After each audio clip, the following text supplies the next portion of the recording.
ദീപക് മലയമയുണ്ട്. അവിടെ നിന്ന് തത്സമയം നമുക്കൊപ്പം വിവരങ്ങളുമായി. ദീപക്, ഈ ദുരന്തത്തിന്റെ വ്യാപ്തി നമ്മുടെ പല ദൃശ്യങ്ങളിലൂടെ പ്രേക്ഷകരിലേക്ക് എത്തിച്ചിരുന്നു, ആളുകളുടെ പ്രതികരണത്തിലൂടെ ഉൾപ്പെടെ. പക്ഷേ നമ്മുടെ വീഡിയോ ജേർണലിസ്റ്റ് ബിൻ പകർത്തിയിട്ടുള്ള ദൃശ്യങ്ങളാണ് ഇപ്പോൾ പ്രേക്ഷകർ കണ്ടുകൊണ്ടേയിരിക്കുന്നത്. ജിതിൻ പകർത്തിയിട്ടുള്ള ദൃശ്യങ്ങളാണ്, പകർത്തിക്കൊണ്ടിരിക്കുന്ന ദൃശ്യങ്ങളാണ് പ്രേക്ഷകർ കണ്ടുകൊണ്ടേയിരിക്കുന്നത്. ഡ്രോൺ കഴിഞ്ഞ ദിവസങ്ങളിൽ നമുക്ക് അവിടേക്ക് എത്തിക്കാൻ സാധിച്ചിരുന്നില്ല. ഇന്നാണ് ജിതിന് ഡ്രോണുമായി ഞങ്ങളുടെ ഡ്രോൺ ടീമിന് അവിടേക്ക് എത്താൻ സാധിച്ചത്. കാരണം അനുകൂലമായ കാലാവസ്ഥയാണ് നിലവിൽ പ്രേക്ഷകർ കാണുന്നത് പോലെ. അങ്ങനെയാണ് ഉത്ഭവ സ്ഥാനത്തേക്ക് ഞങ്ങളുടെ ഡ്രോൺ അവിടെ എത്തിച്ചത്. ദീപക് മലയമ്മ എനിക്കൊപ്പം തത്സമയം ചേരുന്നുണ്ട്. ദീപക്, എത്ര വലിയ അപകടമാണ് എന്നതിൻ്റെ ഏറ്റവും അടുത്ത ദൃശ്യങ്ങളാണ്. അത് വ്യക്തമായിരുന്നു, ഇത്രയധികം മരണമുണ്ടായി. പക്ഷേ എങ്ങനെയാണ് ഈ അപകടം ഉണ്ടായത് എന്ന് വളരെ വ്യക്തമാക്കുന്ന ദൃശ്യങ്ങളാണ് പ്രേക്ഷകർ ഇപ്പോൾ കണ്ടുകൊണ്ടിരിക്കുന്നത്. ഒരു പ്രദേശം ഒന്നാകെ തന്നെ കുത്തിയൊലിച്ച് താഴേക്ക് വരികയായിരുന്നു.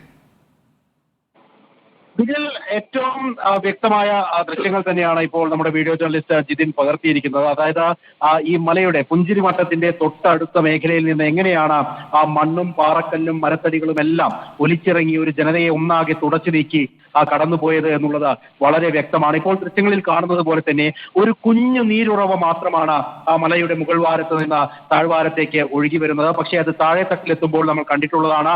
മുണ്ടക്കൈ ഭാഗത്തും ഒപ്പം തന്നെ ചൂരൽമല സ്കൂളിന്റെ ഭാഗത്തുമൊക്കെ അതൊരു പുഴയായി ഒഴുകി ഇങ്ങനെ വ്യാപിച്ചു പോവുകയാണ്. താഴെ ഭാഗത്തേക്ക് എത്തുമ്പോഴേക്കും സംഹാര താണ്ഡവമാടി തന്നെയാണ് പ്രകൃതി കടന്നുപോയിരിക്കുന്നത് എന്ന കാര്യത്തിൽ തർക്കമേ ഇല്ല. കാരണം പുഞ്ചിരിമട്ടത്തിൽ നിന്ന് ഏതാനും മേഖലയിൽ നിന്ന് മാത്രം ഒരു മണ്ണിടിച്ചിൽ, ആ മണ്ണിടിച്ചിലിൽ വലിയ രീതിയിൽ പാറക്കല്ലുകൾ ഉൾപ്പെടെ പൊട്ടി താഴേക്ക് പതിക്കുന്നു. അത് പിന്നീട് കൂടുതൽ ഊർജം ഉൾക്കൊണ്ടുകൊണ്ട് താഴെ ഭാഗത്തേക്ക് ഒലിച്ചിറങ്ങി വരുന്നു. അത് പിന്നീട് സകല വസ്തുക്കളെയും തകർത്തെറിഞ്ഞ നിരവധിയായ മനുഷ്യരുടെ ജീവൻ കളഞ്ഞ് അവരുടെ ജീവിതാഭിലാഷമായി അവർ കെട്ടിപ്പടുത്ത സർവ്വതും നശിപ്പിച്ച ശേഷമാണ് ഒടുവിൽ ചാലിയാറിലേക്ക് അവരെ കൊണ്ടെത്തിക്കുന്ന കാഴ്ച നമ്മൾ കണ്ടത്. നിരവധിയായ മനുഷ്യരെ ജീവച്ഛവമായി നമ്മൾ കണ്ടെത്തിയിരിക്കുന്നത് ചാലിയാറിന്റെ അടിത്തട്ടിൽ നിന്നാണ്, അതിന്റെ പല കരകളിൽ നിന്നാണ്. അങ്ങനെ എത്രത്തോളമാണ് ഈ ദുരന്തത്തിന്റെ വ്യാപ്തി എന്നുള്ളത് പ്രകടമാക്കുന്ന ദൃശ്യങ്ങൾ കൂടിയാണ് ഇപ്പോൾ പുറത്തേക്ക് വരുന്നത്. നേരത്തെയൊക്കെ നമ്മൾ പല വിധത്തിലുള്ള ദൃശ്യങ്ങൾ താഴെത്തട്ടിൽ നിന്ന് ക്യാമറ ഉപയോഗിച്ച് പകർത്തിയിട്ടുണ്ട്. പക്ഷേ അപ്പോഴൊക്കെ കാണുമ്പോൾ ആ മുകൾ വാരത്ത്, അതായത് ആ പുഞ്ചിരിമട്ടത്തിന്റെ ആ മേഖലയിൽ അല്പം മണ്ണിടിച്ചിൽ എന്ന തോന്നലേ ഒരു പക്ഷേ ഉണ്ടാവുകയുള്ളൂ. ഇപ്പോൾ ഈ ആകാശ ദൃശ്യങ്ങൾ ഒന്ന് കണ്ടാൽ നമുക്ക് വളരെ പ്രകടമായി മനസ്സിലാകും. ഒരു ഏരിയയിൽ നിന്ന് അത് പൊട്ടിത്തുടങ്ങുന്നു, അവിടെ നിന്ന് താഴോട്ടുള്ള ഓരോ ഭാഗങ്ങളെയും ഒന്നടങ്കം ഇങ്ങനെ അമർച്ച ചെയ്തുകൊണ്ട് താഴേക്ക് പതിക്കുകയായിരുന്നു. ആ ഘട്ടത്തിലാണ് മുണ്ടക്കൈയും ചൂരൽമലയും ഒക്കെ ഉൾപ്പെടുന്ന വളരെ സുന്ദരമായിട്ടുള്ള ഗ്രാമത്തെ പിഴുതെറിയപ്പെടുന്നത്. നിരവധിയായ മരങ്ങളാണ് നമുക്ക് ഇവിടെയൊക്കെ കാണാൻ സാധിക്കുന്നത്. ഇപ്പോൾ അതിന്റെ തോലും അതിന്റെ ഇലകളും എല്ലാം പറിച്ചെറിഞ്ഞ് കേവലം മരത്തണ്ടുകൾ മാത്രമായി അത് ഒലിച്ചിറങ്ങി താഴെത്തട്ടിലേക്ക് എത്തിയിരിക്കുന്നു. പാറകളുടെയൊക്കെ വലിപ്പം എന്ന് പറയുന്നത് മനുഷ്യാധ്വാനം കൊണ്ട് അത് നീക്കിയിടാൻ പോലും കഴിയാത്ത രീതിയിലുള്ളതാണ്. യന്ത്ര സംവിധാനങ്ങൾ ഇവിടെ എത്തിച്ച് പല വിധത്തിലുള്ള തെരച്ചിലുകൾ നമ്മൾ നടത്തുന്നുണ്ട്. നഷ്ടപ്പെട്ടവരെ കണ്ടെത്താനുള്ള പല വിധത്തിലുള്ള ശ്രമങ്ങൾ നടത്തുന്നുണ്ട്. പക്ഷേ ആ ശ്രമങ്ങൾക്കൊക്കെ വിലങ്ങുതടിയായിക്കൊണ്ട് നിലകൊള്ളുന്ന ഈ പാറക്കൂട്ടങ്ങൾ കണ്ടു കഴിഞ്ഞാൽ തന്നെ ബോധ്യമാകും എത്രത്തോളം ഉണ്ടായിരുന്നു ആ ഉരുൾപൊട്ടലിന്റെ വ്യാപ്തി എന്ന് പറയുന്നത്. ആ മല ഒന്നടങ്കം വെള്ളത്തെ ആവാഹിച്ച് അത് പിടിച്ചു നിൽക്കാൻ കഴിയുന്നതിന്റെ അപ്പുറത്തേക്ക് എത്തിയതിന് പിന്നാലെ സംഭവിച്ചത് അത് പൊട്ടി താഴേക്ക് ഒഴുകുക എന്നുള്ളതായിരുന്നു. ഈ നാട് ഒരു പക്ഷേ അത് പ്രതീക്ഷിച്ചിരുന്നു. ഇങ്ങനെ ഒരു ദുരന്തം ഉണ്ടായേക്കാനുള്ള സാധ്യതകൾ പല ഘട്ടത്തിലും അവർക്ക് കിട്ടിയിരുന്നു. പക്ഷേ അപ്പോഴൊന്നും തന്നെ കരുതിയിരുന്നില്ല ഇങ്ങനെ ഇത്രത്തോളം വലിയ ദുരന്തമായിരിക്കും തങ്ങളെ കാത്തിരിക്കുന്നതെന്ന്. പക്ഷേ ഒടുവിൽ അത് സംഭവിച്ചു. അത്രയേറെ മനുഷ്യർക്ക് അവരുടെ ജീവിതം നഷ്ടമാകുന്ന സാഹചര്യത്തിലേക്ക് കാര്യങ്ങളെ എത്തിക്കുകയും ചെയ്തു. ഇന്നിപ്പോഴും നമ്മൾ തുടരുകയാണ് അന്വേഷണം. എവിടെയാണ് മൺമറഞ്ഞു പോയവർ, മണ്ണിൽ പുതഞ്ഞു പോയവർ, അവരെ ഒന്ന് കണ്ടെത്താൻ കഴിയുമോ എന്നുള്ള അന്വേഷണങ്ങൾ പല വിധത്തിൽ പല കോണുകളിൽ നിന്ന് നമ്മൾ ഇപ്പോഴും നടത്തിക്കൊണ്ടിരിക്കുകയാണ്. ഏതാണ്ട് 20 അടിയോളമാണ് മണ്ണ് താഴ്ഭാഗത്ത് ഇപ്പോൾ ബെയിലി പാലം, നമ്മൾ കഴിഞ്ഞ ദിവസമൊക്കെ ദൃശ്യങ്ങളിൽ കാണിച്ചിട്ടുണ്ട്. ബെയിലി പാലത്തിന്റെ ആ ഒരു മേഖലയിലൊക്കെ വന്നടിഞ്ഞിരിക്കുന്നത് 20 അടിയോളം മണ്ണാണ്. അതായത് അതിന്റെ താഴെ ഭാഗത്ത് കിടക്കുന്ന മണ്ണിൽ പുതഞ്ഞു കിടക്കുന്ന മനുഷ്യരെ കണ്ടെത്തുക എന്ന് പറയുന്നത് പോലും അത്രമാത്രം ശ്രമകരമാണെന്നർത്ഥം. ഒരു പള്ളിക്കൂടം, ഒരു അമ്പലം, ഒരു പള്ളി, അങ്ങനെ തുടങ്ങി വിവിധ മതസ്ഥർ, വിവിധ ജാതി മതസ്ഥർ ഒക്കെ താമസിച്ചിരുന്ന ഒരു മേഖല എല്ലാവരെയും ഇല്ലാതാക്കിയാണ് ഉരുൾ പൊട്ടി ഒഴുകിയത്. ദീപക്, ആ ദൃശ്യങ്ങൾ നോക്കൂ. കൃത്യമായ കണക്കുകൾ നമുക്ക് ലഭിച്ചിരുന്നു. നേരത്തെ 1550 മീറ്റർ സമുദ്രനിരപ്പിൽ നിന്ന് 1550 മീറ്റർ ഉയരത്തിലാണ് ഈ ഉരുൾപൊട്ടൽ ഉണ്ടായിരിക്കുന്നതെന്ന് നമ്മൾ പറഞ്ഞു കേട്ടതായിരുന്നു. ഇപ്പോഴാണ് പ്രേക്ഷകരിലേക്ക് ആദ്യമായി ഒരു വാർത്താ മാധ്യമത്തിലൂടെ നമ്മൾ അടുത്തു നിന്നുള്ള ദൃശ്യങ്ങൾ സംപ്രേഷണം ചെയ്യുന്നത്. 1550 മീറ്റർ ഉയരത്തിലാണ് ഈ പുഞ്ചിരിമട്ടം ഉള്ളത്.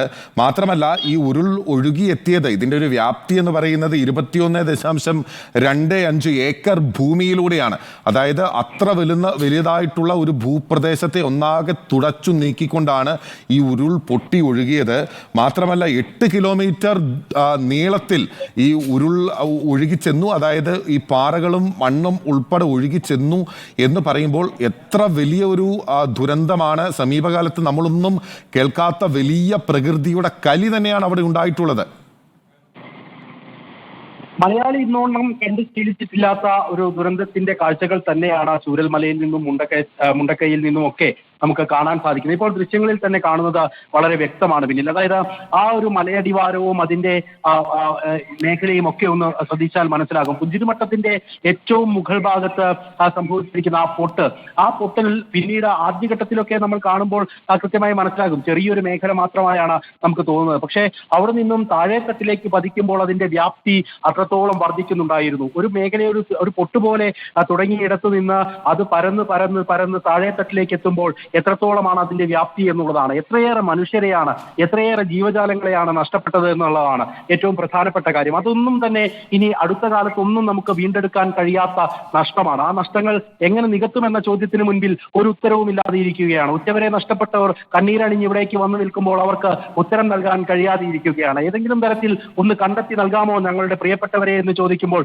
അതിന് ഉത്തരം നൽകാൻ കഴിയാതെ ഇരിക്കുകയാണ്. അങ്ങനെ ഒരു പറ്റം മനുഷ്യർ നിസ്സഹായരാണെങ്കിൽ പോലും ഇപ്പോഴും തിരച്ചിൽ നടത്തുകയാണ് ഈ മേഖലയിൽ ഒന്നടങ്കം. അങ്ങനെയാണ് ഈ ഉരുൾപൊട്ടലിന്റെ ഒരു വ്യാപ്തി അത് ഉണ്ടായിരിക്കുന്നത്. ആ കോടമഞ്ഞ് പുതച്ച ആ മേഖലയൊക്കെ കണ്ടാൽ തന്നെ മനസ്സിലാക്കും എത്രത്തോളം സൗന്ദര്യമായിരുന്നു ചൂരൽമലയ്ക്കും ആ മുണ്ടക്കൈക്കും ഒക്കെ ഉണ്ടായിരുന്നത്. എത്രയധികം സഞ്ചാരികൾ ഈ സ്ഥലങ്ങളിലെല്ലാം എത്തിക്കഴിഞ്ഞ് അത് ആസ്വദിച്ച് നുകർന്നു പോയിട്ടുള്ളവരാണ്. പക്ഷേ ഇപ്പോൾ ആ പഴയ കാഴ്ചകൾ കണ്ടു നിൽക്കുക എന്നുള്ളതിനപ്പുറത്തേക്ക് ഇത് ചൂരൽമല ഒരു മരണമലയായി മാറിക്കഴിഞ്ഞിരിക്കുന്നു. മുണ്ടക്കൈ അതിന്റെ എല്ലാ അർത്ഥത്തിലും മാറിപ്പോയിരിക്കുന്നു. ഈ മേഖല ഒന്നടങ്കം തുടച്ചു നീക്കപ്പെട്ടിരിക്കുന്നു എന്നുള്ളതാണ്. ഇനി